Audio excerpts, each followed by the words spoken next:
ஏன் இவ்வளவு கேப்? உங்களை வந்து தமிழ் சினிமாவில் ஏமாத்திட்டாங்களா, இல்லை ஏமாத்திட்டாங்களா, இல்லை சரியான இது பண்ணியா? இல்லை அப்படி கிடையாது சார். ஆக்சுவலி என்னன்னா, இடம் பொருள் ஏவல் அப்படி இருக்கு இல்லையா? ஸோ காலம் தான் வந்து ஒவ்வொரு ஒரு ஒரு மனிதனோட காய் நகர்த்தி போயிட்டே இருக்கும். அந்த மாதிரி துரோகத்தின் இதில் தான் நிறைய அரசியல் துரோகமா, காதல் துரோகமா? எல்லா துரோகம் சார். கொண்டாடி துரோகம், பசங்க துரோகம், நீங்க துரோகம் பண்ணலாம், ஃப்ரெண்ட்ஸ் துரோகம் பண்ணலாம், எல்லா துரோகம் பண்ணலாம் சார். அதுல உங்களுக்கு நடந்த உண்மை கதைன்னு சொல்றேன். எனக்கு நடந்தது இல்லை சார். சோஷியல் நம்ம இந்தியாவில் நடக்கிற எல்லா நடத்தையும் எடுத்து பார்த்ததுல அதுல வந்து எல்லாமே துரோகம்னு சொல்லிட்டு ஒரு சாங்ஸ் வருது. அது வந்து இமான் சாருக்கும் வந்து துரோகம் நடந்திருக்குன்ட்டு அந்த சாங்ஸ் பண்ணும்போது மட்டும் உங்களுக்கு என்ன தோணுச்சு மைண்ட்ல? யாருக்கு தான் சார் நடக்காம இருக்கு? யாருக்கெல்லாம் அவங்கவுங்க வாழ்க்கையில் ஏதாவது ஒன்று இருக்கு தானே செய்யணும். ஸோ அது வந்து அந்த மாதிரி ஒரு வரி பாவச்சை போடும்போது இன்னும் ரிலேட்டபிளா இருந்தது. ஏன் நீங்க வந்து ஹீரோசன் தான் பண்ணணும், இல்ல மற்ற கேரக்டர் பண்ணக்கூடாதுன்னு சொல்லிட்டு ஒரு பிளான்ல இருக்கீங்க? அப்படி கிடையாது. நல்ல கேள்வி. Thank you for asking. நீ கூட பேசியிருந்தேன், டீம்ல பேசியிருந்தேன். நிறம்னு பேர் வச்சுட்டு ஒரே ரத்தமா அப்படியே உங்க பேர்ல எல்லாமே ரத்தம் சுட்டுது. ரத்தம் தான் நிறமா இந்த படத்தை பொறுத்தவரைக்கும்? கரெக்ட். அவங்களோட நேரம், கேரக்டர்ஸோட எல்லாரோட நேரம். இப்போ இந்த ஆறாம் அப்படிங்க ஏஞ்சி வர அளவுக்கு பாட்டு இன்ட்ரூவா இருக்குது. பிரமாதம். ரொம்ப நாளைக்கு அப்புறம் நம்ம இது உங்களை வந்து திருப்பி இன்னொரு பெரிய ரவுண்டு கொண்டு வரும்னு நினைக்கிறேன். அந்த பாட்டு வாழ்த்துக்கள். அதுல என்ன சார், சண்டே மண்டே பச்சைக்கு, சண்டே சாட்டர்டே சண்டே பச்சைக்கு பச்சைக்கு ஓகே, மண்டேவும் பச்சைக்கு பச்சைக்குங்கிறீங்களா? அப்புறம் வேலைக்கெல்லாம் போக வேண்டாமா? சாட்டர்டே சண்டே டச்சக்கு டச்சக்கு, சண்டே சாட்டர்டே சண்டே பச்சைக்கு பச்சைக்கு பச்சைக்கு, மண்டே மார்னிங் டச்சக்கு டச்சக்கு டச்சக்கு. ஆமா. ஓ, அது லிட்டில் டச். ஆமா. அது என்னன்னு அது இன்னும் தெளிவா விவேகாவே அது ஆக்சுவலி ஃபர்ஸ்ட்ல எழுதுனது வந்து சாட்டர்டே சண்டே வச்சுக்க வச்சுக்க வச்சுக்க, மண்டே மார்னிங் பிச்சுக்க பிச்சுக்க பிச்சுக்கன்னு சென்சார் ஒத்துக்கல. அதை மாற்றணும் அப்படின்னு அதுக்கு பிறகு சரி டச்சுக்கு டச்சுக்கு டிச்சுக்கு டிச்சுக்குன்னு பொருள் இல்லாமல் ஒன்று போடலாம். அதுதான் போட்டது. அதுக்கு எனக்கே பொருள் புரியுதா? ஓகே, எல்லாருக்கும் புரியும். அதாவது முதல்ல போட்டதாவது கொஞ்சம் இலைமறைக்காயா இருந்தது, இது இன்னும் ஓப்பனா இருக்கு சார். அது மாதிரி நிறம்னு பேர் வச்சுட்டு ஒரே ரத்தமா அப்படியே உங்க பேர்ல எல்லாமே ரத்தம் சுட்டுது. ரத்தம் தான் நிறமா இந்த படத்தை பொறுத்த வரைக்கும்? Correct sir. அவங்களோட நேரம், கேரக்டர்ஸோட நேரம், எல்லாரோட நேரமும் ரத்தத்திலையும் கலந்து இருக்கு. அந்த மாதிரி தான் இருக்கும். அதே மாதிரி பச்சோந்தி மனிதர்கள், அந்த கான்செப்ட் ரொம்ப பிரமாதமா இருக்கு. எல்லா மனுஷங்களாரையும் ஒரு பச்சோந்தி தனம் இருக்குது. அது இன்னைக்கு இருக்கிற அரசியலுக்கு ரொம்ப பொருத்தமா இருக்குது. அதை கரெக்டா ஃபீல் பண்ணிருக்கீங்க. வெறும் கிளாமர், வெறும் இது மட்டும் இல்லாம அரசியலையும் உள்ள கொண்டு வந்திருக்கீங்க. அது இந்த டயலாக்லயும் வருது, பார்த்தேன். வாழ்த்துக்கள் சார். இன்னைக்கு இருக்கிற ட்ரெண்டுக்கு கரெக்டா செட் ஆகும் சார். சார், இந்த நிறம்னு சொன்னீங்க, துரோகத்தின் இதுல தான் நிறம்னீங்க. இந்த அரசியல் துரோகமா, காதல் துரோகமா? எல்லா துரோகமும் சார். கொண்டாடி துரோகம் பண்ணலாம், பசங்க துரோகம் பண்ணலாம், நீங்க துரோகம் பண்ணலாம், ஃப்ரெண்ட்ஸ் துரோகம் பண்ணலாம், எல்லா துரோகம் பண்ணலாம் சார். அதுல உங்களுக்கு நடந்த உண்மை கதைன்னு சொல்றேன். எனக்கு நடந்தது இல்லை சார். நம்ம இந்தியாவில் நடக்கிற எல்லா நடந்தையும் எடுத்து பார்த்ததுல அதுல வந்தது சார். விவேகா சார், உங்க பாட்டுல ஒரு பாட்டுல வந்து லைட் ஆஃப்னா எல்லா விளக்கமாறும் ஒண்ணுதான் நீங்க. இதுல பச்சை பச்சை இது பர்பஸா வச்சதா அல்லது உண்மையா சொல்லுங்க? இப்போ இந்த படத்துல இந்த நூதன அதூதன அந்த மெலடி சாங் கொடுத்து அதை நான் எழுதியிருப்பேனா? இது ஒரு கேளிக்கை பாடல் அப்படிங்கறதுனால அந்த கேளிக்கை பாடலுக்குரிய நியாயத்தை செய்யணுங்கிறதுக்காக அதை எழுதலாம். செஞ்சிருக்கீங்க. வாழ்த்துக்கள். நன்றி நன்றி சார். சார், பச்சக் பச்சக் அதெல்லாம் கரெக்ட் தான். அதுக்கான நடிகை எப்படி தேர்வு செஞ்சீங்க? டான்ஸ் ஆடுறது பிரமாதமா ஆடினாங்க. அது ஒரு புது சில்க் மாதிரி இருக்கு. இவ்வளவு விஷயத்துல அதுதான் ரெஜிஸ்டர் ஆயிருக்கு சார். கேளுங்க சார், நல்ல கேளுங்க சார். நீங்க டைரக்டர் தான் சொல்லுங்க. ஏன்னா அந்த படத்து அந்த பாத்திரத்துக்கு அந்த பாட்டுக்கு செலக்ட் பண்ண ஆர்டிஸ்ட் நிறைய பேர் அவங்களை எங்கிருந்து பிடிச்சிங்க? அவங்க பேரு ஸ்னேகதானா இல்ல புது சில்க் மாதிரி அறிமுகப்படுத்துறீங்களா? இதுல ஆக்சுவலா நிறைய பேர் எனக்கு மாஸ்டர், நானு எல்லாரும் உட்காந்து டீம்ல இருக்கும்போது நிறைய பேர் வந்துச்சு. நான் இவங்க தான் வேணும்னு சொன்னேன். மாஸ்டர் கேளுங்க. ஏன்னா டான்ஸ் பார்த்தேன் இன்ஸ்டால, தமிழ்ல இது வரைக்கும் வரல, தெலுங்கு அண்ட் ஹிந்தி ஃபேமஸ். எனக்கு இவங்க இந்த கரெக்டா இருப்பாங்க இந்த மாஸ் சாங்குன்னு. அவங்க எவ்வளவோ கொடுத்தாரு எனக்கு, மாஸ்டரும் சரி எல்லாரும். இவங்க தான் வேணும், இவங்க தான் வேணும்னு சொல்லிட்டேன். எவ்வளோ பேர் வந்து ஆஃபீஸ் வந்தாங்க. அப்படி வந்தது தான் அது இல்லையா மாஸ்டர்? நீங்க தான் ஆமா சார், ஆமா சார் வந்துச்சு. இந்த இது காதலன்ல வருங்க சார், ஏவோ அந்த மாதிரி வந்துச்சு. விட்டு பார்த்தோம் சார், நல்லா வாய்ஸ் கொடுத்தாரு. அவர் கொடுத்த வாய்ஸ் படம்லாம் அவர் கொடுத்த வாய்ஸ்லாம் படம் ஹிட்டு சார். அவர் கொடுத்த நிறைய வாய்ஸ் படம் ஹிட்டு. டேரக்டர் சார், நீங்கள் பேசும்போது சொன்னீங்க ஆக்சுவலாக ட்ரூ இன்சிடென்ட், அதனால் டீப்பாக கேட்காதீங்க, படம் பார்த்து தெரிஞ்சுங்க அப்படின்ட்டீங்க. பட் நீங்கள் படத்தை வந்து கிட்டத்தட்ட தமிழ், தெலுங்கு, மலையாளத்தை ரிலீஸ் பண்ணுறீங்க. ஸோ எந்த ஸ்டேட்டில் நடந்த ஒரு இன்சிடென்ட் இது? ஸோ நீங்கள் ஜஸ்ட் மேலோட்டமாக சொல்கிறீங்களா இல்லை டீப்பாக ரிசர்ச் பண்ணி சொல்கிறீங்க? இந்தியா ஃபுல்லாக நடந்தது, மெயினாக கொல்கட்டாவில் நடந்தது. அது வந்து நம்ம படம் எடுத்துட்டோம், ஃபர்ஸ்ட் ஷெட்யூல் கதை எழுதிட்டோம். நான் சொன்னல 16 வருஷம் நம்ம எழுதிடுவாங்க. ஒவ்வொரு வருஷம் ஒன்று வந்துச்சு, ஒவ்வொரு டேரக்டர்ஸ், ஒவ்வொரு கோ டேரக்டர்ஸ். ஃபர்ஸ்ட் ஷெட்யூல் போயிட்டு வந்தோடனே 4 months கழிச்சு இன்சிடென்ட் நடக்குது. அதுக்கப்புறம் செகண்ட், தேர்ட், ஃபோர்த் போனோம். சரி, நம்ம என்ன நினைச்சோமோ அது நடந்ததுல பேப்பர்ஸ்ல நிறைய வந்திருக்கு. இன்னொன்னு it happened what ever thing. அதை நினைச்சு போல அந்த மாதிரி இருக்கும்போது நடந்து நம்ம நினைச்சதை கொஞ்சம் இன்க்ளூட் பண்ணோன்னா அது அப்படியே பர்ஃபெக்டா இருக்கும். ஏன் சார், நீங்க பிக் பாஸ்ல அவங்களே சொன்னாங்க உங்க சீசன் வந்து அவ்வளோ பெரிய சீசன். நீங்க வந்து நடிகர் மாத்திரம் இல்லை, நீங்க வந்து பாடகர், நீங்க வந்து பாடலாசிரியர் எல்லாமே ஆயிடுச்சு. ஏன் இவ்வளவு கேப்? உங்களை வந்து தமிழ் சினிமால ஏமாத்திட்டாங்களா, இல்லை சரியான இது பண்ணலையா? இல்லை அப்படி கிடையாது சார். ஆக்சுவலி என்னன்னா, இடம் பொருள் ஏவல் அப்படி இருக்கு இல்லையா? ஸோ காலம் தான் வந்து ஒவ்வொரு ஒரு மனிதனோட காய் நவுத்தி போயிட்டே இருக்கும். அந்த மாதிரி பாடல்கள் பண்ணிட்டு தான் இருக்கேன், ப்ராஜெக்ட்ஸ் போயிட்டு தான் இருக்கு. இப்போ சோஷியல் மீடியா வந்து இன்ஃப்ளூயன்ஸ் அதிகமாக இருக்கு. இப்போ சோஷியல் மீடியான்னு பார்த்தீங்கன்னா, நம்ம ஒரு 10 வருஷம் முன்னாடி பார்த்தீங்கன்னா நம்ம ஏதாச்சும் ஒரு கான்டென்ட் போட்டால் 10 பேர் பார்ப்பாங்க. அப்போ இப்போ இருக்கிற காலகட்டத்தில் பார்த்தீங்கன்னா ஒரு கான்டென்ட் பார்த்தா ஒரு ஆள் தான் பார்ப்பாங்க. என்ன ரீசன்னா, த க்ரோத், அவ்வளோ அதிகமான இன்ஃப்ளூயன்சஸ், அவ்வளோ அதிகமான விஷயங்கள் வந்து ஃபிளட்டட் ஆகுது. ஸோ அந்த மாதிரி சில விஷயங்கள் நம்ம செய்யறப்ப அது தெரியாம இருக்கலாம். ஸோ நான் நிறைய பாடல்கள் ரீசன்ட் டைம்ல பண்ணியிருந்தேன். பொதுவாக ஒரு 80% தெரியுது, 20% தெரியல. எப்போ ரிலீஸ் பண்றீங்கன்னு கேட்குறாங்க. பட் ரிலீஸ் ஆகிருக்கும், அதுக்கப்புறம் தான் போய் பார்ப்பாங்க, தேடுவாங்க. ஏன்னா அவங்களோட அல்கரிதம் மாறி இருக்கும். அவங்க சர்ச் பண்ற அல்கரிதம் யூடியூப்ல இருக்கட்டும், இன்ஸ்டாகிராம் இருக்கட்டும், அந்த மாதிரி. ஸோ இந்த ஒரு அடிப்படை தான். மற்றபடி பாடல்கள் பண்ணிட்டு இருக்கேன். படங்கள் 2-3 படங்கள் வருஷத்துல தொடர்ந்து வரப்போகுது. ஸோ ஒவ்வொருத்துக்கும் ஒரு கேப் வந்து என்ன விடுதுன்னா, சில தாமதங்கள் இப்போ ப்ரொடக்ஷன் சைட்ல நடக்கும். அதுக்கப்புறம் வந்து தவிர்க்க முடியாத சில காரணங்கள் சொல்லலாம் இல்லையா? எல்லாத்துக்குமே ஒரு பிரச்சனை இருக்கும். ஸோ அந்த ஒரு கேப் தான் தவிர்த்து நல்ல கண்டென்ட் வந்து எப்பயுமே கொடுக்கணும்னு ஆசைப்படுறேன். ஸோ நல்ல கண்டென்ட் தேர்ந்தெடுத்து பண்ணிட்டு இருக்கேன். சார் சொல்லுங்க அக்கா. வணக்கம். இப்போ வந்து நீங்க மலேசியா டு சென்னை வந்து படம் பண்ணிட்டு இருக்கீங்களா? இந்தியாவில் செட்டில் ஆகிற ஐடியா இருக்கா? அடுத்தடுத்து என்னென்ன படங்கள் பண்ணிட்டு இருக்கீங்க, ஒரு அப்டேட் கொடுங்க. கண்டிப்பாக்கா, டெஃபினட்டா ஐடியா இருக்கு. இந்தியாவில் செட்டில் ஆகிற ஐடியா இருக்கு. என் ஃபேமிலியெல்லாம் முழுசா மலேசியாவில் தான் இருக்கிறாங்க. ஸோ நான் வந்து ரொம்ப ஃபேமிலி ஓரியன்டான ஒரு பர்சன். ஸோ அதனால நான் பேக் அண்ட் ஃபார்த் ட்ராவல் பண்ணிக்கிட்டே தான் இருக்கேன்.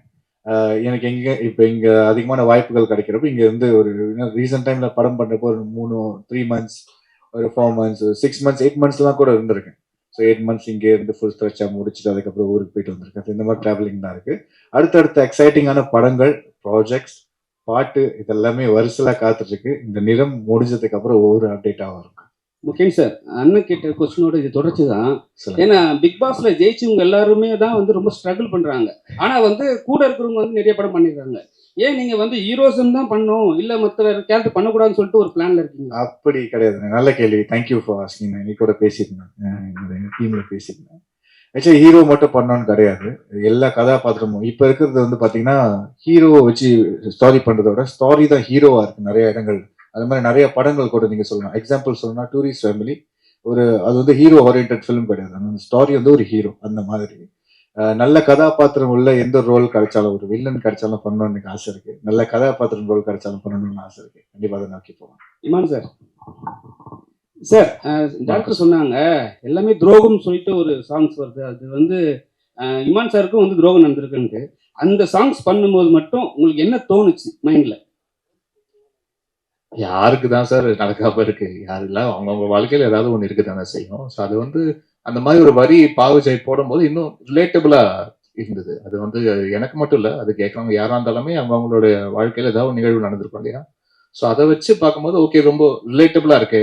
ஒன்றும் இல்லை. இப்போ அந்த வரியை பத்தி யாரும் ஒன்றும் நாங்கள் பேசிக்கவும் இல்லை, ஒன்றும் இல்லை. பட் அதே விஷயம் வந்து இயக்குனருக்கு அவருக்கும் அது ரிலேட் ஆயிருக்கு, ப்ரொடியூசருக்கும் அது ரிலேட் ஆயிருக்குன்னும் போது அது ரொம்ப ஒரு காமன் ஃபேக்டரா இருக்குன்னு பார்க்கும்போது ஓகே. அப்போ ஏன்னா ஒரு கலை அந்த படைப்பே சார் அது எத்தனை பேருக்கு அது ரிலேட் பண்ணுதுன்றதுதான விஷயம். அது ஒரு வரி, ஒரு பாடலுடைய வரி அது ரிலேட் பண்ணுதுன்னா சந்தோஷம் தான்.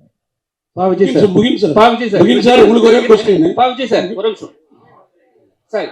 Sir Viveka sir, sorry Viveka sir, கேளுங்க சார், நல்லா கேளுங்க சார். சரிங்க சார். இப்போ இந்த ஸ்டேஜில் எல்லாருமே இன்ஃப்ளூயன்சர் சொல்லியிருந்தாங்க. ஆனால் நீங்கள் வந்து 2 வருஷத்துக்கு முன்னாடி ஒரு இன்ஃப்ளூயன்சர் மீட் வச்சு ஒரு சங்கம் ஒன்று ஆரம்பிச்சிங்க. அது எந்த லெவலில் இருக்கு? இப்போ இன்ஃப்ளூயன்சர் தான் வந்து சினிமாவை ஆட்டி படைக்கிறாங்களா? ஆனால் வந்து நீங்கள் சொல்லும் போது என்ன சொன்னீங்க, நாங்கள் ஒரு குரூப்பாக ஃபார்ம் பண்ணி அவங்கள நீட்டாக பண்ணுவோம் நீங்கள். ஆனால் இப்போ இன்ஃப்ளூயன்ஸ்கிட்ட போகும்போது எல்லாமே பணம் கேட்குறாங்க, அதிக லெவலில் காசு கேட்குறாங்க, ஒரு சின்ன ரிவ்யூ கூட. அது நீங்கள் எப்படி பார்க்குறீங்க? இல்லை, influencers association, south Indian social media influencers association அதனுடைய பிரசிடெண்ட்டாக இருந்து நான் ஆரம்பித்து ஏறக்குறைய 5 நிகழ்வுகள் நடத்திட்டோம். நேற்று முன்தினம் கூட தருமபுரியில் மிகப்பெரிய 2ஆம் ஆண்டு தொடக்க விழா நிகழ்வு, விருது வழங்கும் நிகழ்வு நடந்தது. அது ரொம்ப நல்லா போயிட்டு இருக்கு. தனிப்பட்ட இன்ஃப்ளூயன்சர்ஸ் என்ன பண்ணுறாங்கிறதுக்கு வந்து இன்ஃப்ளூயன்சர் சங்கம் வந்து பொறுப்பேற்காது. ஒட்டுமொத்தமாக எங்கள் சங்கத்தில் வந்து அது மிகச்சிறப்பாக நடந்துகிட்டு இருக்கு.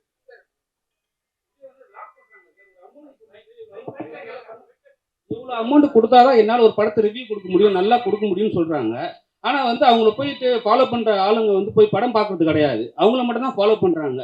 சினிமாவில் இருக்கிறவங்களுக்கு வந்து படம் பார்க்குறவங்க போய் தேட்டர் போய் பார்க்குறாங்க. இல்லை, சங்கத்தின் மூலமாக வந்து நீங்கள் அணுகிறப்போ அதுக்கு நாங்கள் பொறுப்பேற்கலாம் ஒழிய தனிப்பட்ட சங்க உறுப்பினர்கள் செய்யறதுக்கு நம்ம பொறுப்பேற்க. நீங்கள் ஒரு நடவடிக்கை எடுக்கலாம்ல, இது மாதிரி ஏமாத்துறவங்களை வந்து நம்ம பேன் பண்ணலாம். ஆமாம், நிச்சயமா அதை செய்யலாம்.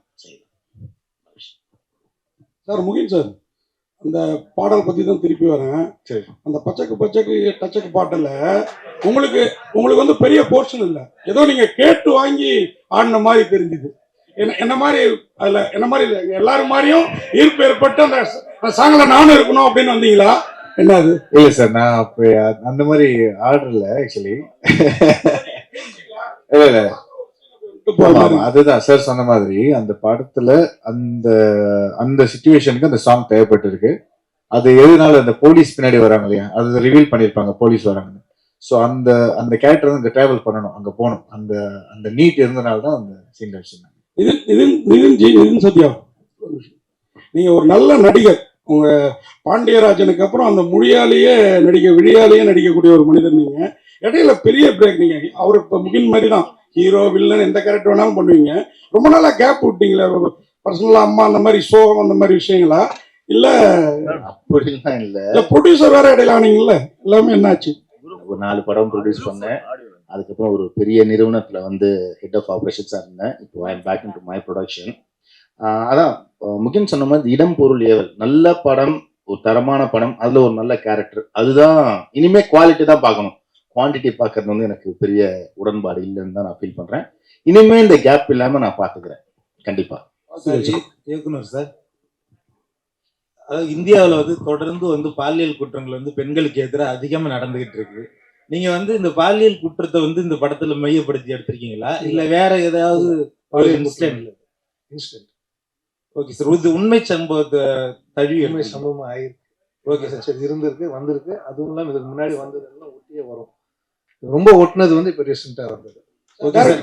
இமான் சார், சார் இந்த தேசிய அவார்டு வந்து தொடர்ந்து வந்து நல்ல படங்களுக்கு தான் வந்து தொடர்ந்து கொடுத்துக்கிட்டு இருக்காங்க. இந்த வருஷம் பயங்கர சர்ச்சையாயிருக்கு.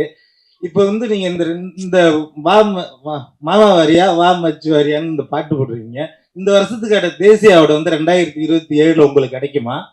அப்படி கிடைச்சா நீங்க ஏத்துப்பீங்களா அந்த பாட்டுக்கு? ஏன்னா வந்து நிறைய சர்ச்சையாயிருக்கு சார். அதான் சொல்றேன், இந்த பாட்டுக்கு அந்த பாட்டுக்கெல்லாம் தாண்டி ஒரு தேசிய அளவுல நம்மளுடைய மாநிலத்துக்கு ஒரு அங்கீகாரம் கிடைக்குதுன்னா அது நம்ம ஒட்டுமொத்த தமிழர்களுடைய வெற்றியா தான் சார் நம்ம பார்க்க முடியும். அவ்வளவுதான். ஸோ அது வந்து அதான் சொல்றேன், எப்பவுமே ஒரு வெற்றி அந்த படைப்புக்கு உண்டான வெற்றியா அப்படின்னு பாத்தீங்கன்னா சில நேரங்கள் அது வந்து கரெக்ட் ஆமான்னு சொல்லுவாங்க, சில நேரம் இல்லைங்க அதுக்கெல்லாம் அவ்வளவு தகுதியெல்லாம் கிடையாதுங்க அப்படின்னு சொல்லுவாங்க.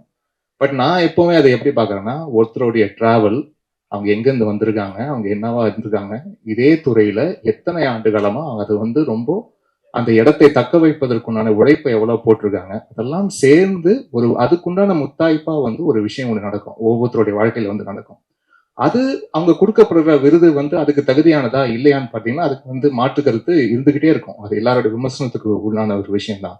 அதை தாண்டி ஒரு நபருக்கு, அதுவும் நம்மளுடைய தமிழ்நாட்டில் சேர்ந்த ஒருத்தருக்கு அது கிடைக்குது அப்படின்னு நினைச்சு பார்க்கும்போது அப்படிதான் நம்ம சந்தோஷப்பட்டுக்கணுமே ஒழிய, ஓகே நம்ம தேசிய விருது அளவுக்கு நம்மளுடைய தமிழருக்கோ இல்லாட்டி இங்கிருந்து நம்ம திரைத்துறையில தமிழராக இருக்கிறாங்களோ இல்லையோ, பட் இந்த திரைத்துறையில நம்ம தமிழ் திரைத்துறையில இருந்து ஒரு சாதனை பண்றாங்க, அந்த சாதனையாளருக்கு ஒரு விருது வழங்கப்படுதுன்னா அது நம்ம மாநிலத்தோடைய ஒரு ப்ரைடா பார்த்துட்டு போகணும்னு தான் நினைக்கிறேன். அவ்வளவுதான். அதை தாண்டி இது தகுதியானதா இல்லையா அப்படின்ற அந்த ஆய்வுக்குள்ள போவானான்னு நினைக்கிறேன். நிதின் சார், நிதின் சார், உங்க காஸ்டியூம் பார்த்தீங்கன்னா வேற மாதிரி இருக்கு. சரி, அது ஏதோ ஒரு கோட் சொல்ற மாதிரி இருக்கு. இப்போ வந்து ஒரு பெரிய நிறுவனத்துல இருந்து வெளியே வந்து தனியா படம் பண்றீங்க. அப்புறம் வந்து அந்த கட்சியில ஏதாவது போற பிளான் ஏதாவது இருக்கா? இப்போதைக்கு அரசியல் பிளான்லாம் எதுவுமே இல்லை.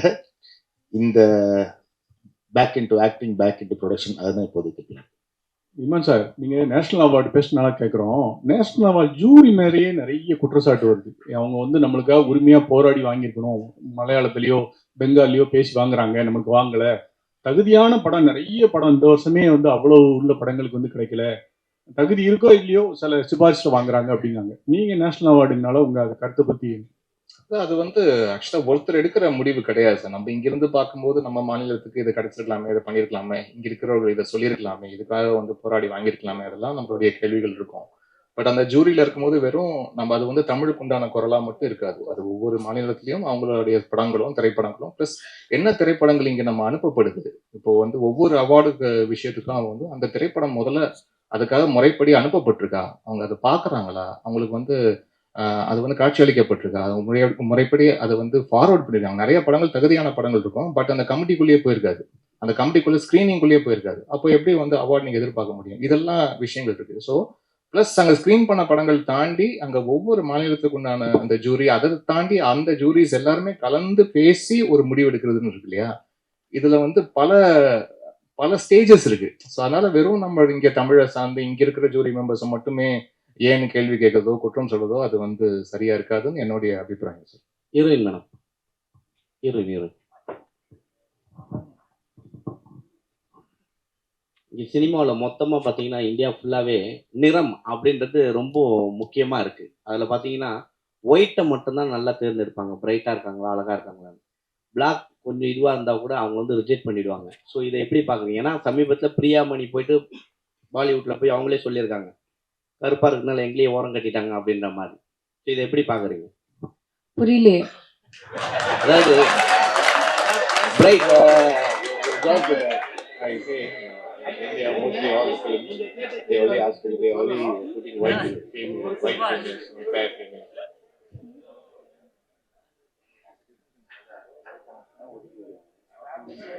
So they are generally talking about the complexion, the difference in complexion. So do you have any opinion on that? அதான் நீங்கள் ஆடியன்ஸ்க்கு கேட்டாங்க அண்ட் டைரக்டர்ஸ்க்கு கேட்டாங்க, காஸ்டிங் பீப்புளுக்கு கேட்டாங்க. I don't have an opinion about it. Heroine madam, அதே மாதிரி ஒரு கொஸ்டின். படம் முழுக்க நீங்கள் தான் ஹீரோயின், என்ன நல்ல பாட்டு 2-3 கூட இருக்குது, 2-3 song also there for you. But only one song that madam is reach வேற level, that press meet. Okay, so அந்த சாங் வெளியே வர மாட்டீங்களா? You feel next film that type of song I am also do it. I am also do it. அவங்க நல்லா பாட்டு இருந்து if I like how it sounds then கண்டிப்பா நான் பண்றேன். வாழ்த்துக்கள், வாழ்த்துக்கள் சார். டைரக்டர் சார், உங்களுக்கு ஒரு கேள்வி. டைரக்டர் சார், மீண்டும் நீங்க அநியாயமா பண்றீங்க. பாட்டில் அதுக்காக அம்மா வீட்டுல அப்பாவுக்கு 90 வயசு கீழே வந்து மண்டை உடஞ்சிருச்சு, அவருக்கு போய் காஃபி வாங்கி கொடுத்துட்டு பாட்டெல்லாம் பார்த்துட்டு போய் திருப்பி கேள்வி கேட்கலாம். அப்ப படம் பாக்குறதுக்கு ஆர்வமா இல்ல அந்த பாட்டு அந்த படம் அதுக்காக தான் கொஸ்டின் திரும்பி வந்துருக்கேன். Second trip sir. Director sir, அதாவது அண்ணன் தம்பி துரோகம், அரசியல்வாதி துரோகம், பொண்டாட்டி துரோகம்னு அப்படிலாம் இருக்கும், அதுல தான் ஒண்ணு அப்படின்னீங்க. பொண்டாட்டிகளுக்கு நாமெல்லாம் பண்ற துரோகம் இருக்குல்ல, அதுவும் இருக்கா? இதுல வரல சார், பொதுவா சொன்னது சார். துரோகம்னா அந்த துரோகம் இல்லை சார், நம்ம அவங்களை கவனிக்காம இருக்கோம்ல, வீட்டு வேலை பண்ணிட்டு எந்த லேடிஸும் மதிக்கிறது இல்லை, வீட்டு வேலை பண்ணிட்டு, அதுவே துரோகம் தானே சார். வெளியில இருக்க உலகமே ஒண்ணுன்னு பார்த்துட்டு வீட்டுல உழைக்கிறவங்களை விட்டுடுறோம்ல, அந்த துரோகத்தை சொன்னேன், வேற எந்த துரோகம் இல்லை.